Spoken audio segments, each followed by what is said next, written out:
I spent 20 years thinking I was a failure. Then my parents told me the awful truth. By 25, I was convinced I had the worst luck in the world. Every time something good happened to me, disaster followed within days. Got accepted to my dream college with a partial scholarship. 2 days later, they called saying there was an administrative error and my acceptance was revoked. The admissions officer sounded genuinely confused, saying my file had been flagged for academic dishonesty, but she couldn't find any supporting evidence. Landed my first real job at a marketing firm after months of searching. 3 days in, HR called me into a meeting. Apparently, someone had submitted anonymous footage of me stealing office supplies. The security video showed me taking pens from the supply closet, which everyone did, but somehow I was the only one filmed and reported. Started dating Sarah, the most amazing girl I'd ever met. We were together for 6 months when she suddenly dumped me over coffee. She said someone had shown her photos of me with another woman at an expensive restaurant downtown.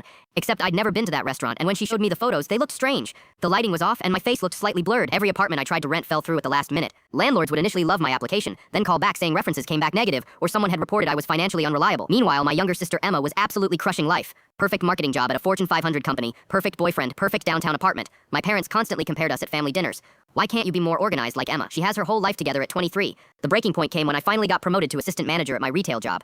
I was so excited I called everyone. After 3 years of stocking shelves, I was finally moving up. That weekend, my boss called. We need to talk first thing Monday morning. His voice was ice cold. Monday morning, he slid a manila envelope across his desk. Inside were photos of me supposedly vandalizing cars in the company parking lot, keying paint, slashing tires, except I rode the bus to work every day because I couldn't afford a car. These were anonymously submitted to corporate HR, he said. We have no choice but to let you go immediately. I stared at the photos. The person looked exactly like me from behind, wearing my favorite gray hoodie. But something felt wrong about the image quality. The shadows didn't match, and the resolution was too perfect for security footage. That night, I drove to my parents' house, clutching the photos. Someone's been sabotaging me for years, I announced. Every job, every relationship, every opportunity gets ruined by mysterious evidence. Dad was reading the sports section. Life's tough sometimes, kiddo. Maybe you're just having a rough patch. This isn't random bad luck. Someone is deliberately destroying my life with fake evidence. Mom walked in carrying laundry. Honey, maybe you're just not as capable as you think you are. I showed them the parking lot photos. These are obviously fake. Look at the lighting. And this person is wearing my gray hoodie. But I lost that hoodie 2 months ago. That's when Emma walked downstairs wearing my missing gray hoodie. Everything clicked into place. It's you, I said. You've been setting me up this entire time. Emma shrugged casually. Someone had to be the family screw-up. Might as well be you. Mom sat down calmly. We invested so much money in Emma's future. Private tutoring, college connections, internship opportunities.